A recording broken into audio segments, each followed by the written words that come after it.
नमस्कार मित्रांनो, बिग बॉसच्या घरात पहिल्यांदाच विशाल व राकेश येणार आमने सामने आणि होणार दोघांमध्ये वाद. चला तर आपण जाणून घेऊ नेमका काय आहे वाद.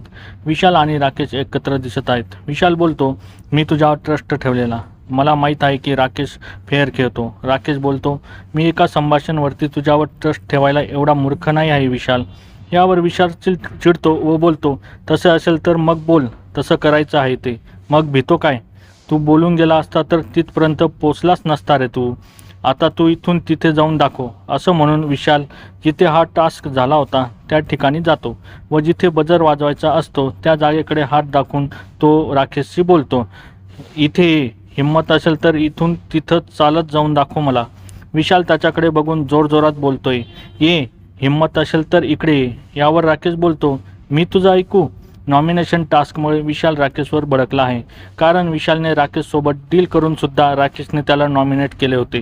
प्रेक्षक म्हणून आपण विचार केला तर संस्कृतीने पण डील मोडून प्रभूला नॉमिनेट केले होते. हा राडा बघता तुमच्या मतानुसार विशाल व राकेशमध्ये योग्य कोण आहे आणि राकेशने डील कॅन्सल करून विशालला नॉमिनेट करणे योग्य आहे का, हे कमेंट बॉक्समध्ये नक्की सांगा. आणि अशाच नवीन अपडेटसाठी आमच्या चॅनलला लाईक, शेअर आणि सबस्क्राईब करायला विसरू नका. तोपर्यंत धन्यवाद मित्रांनो.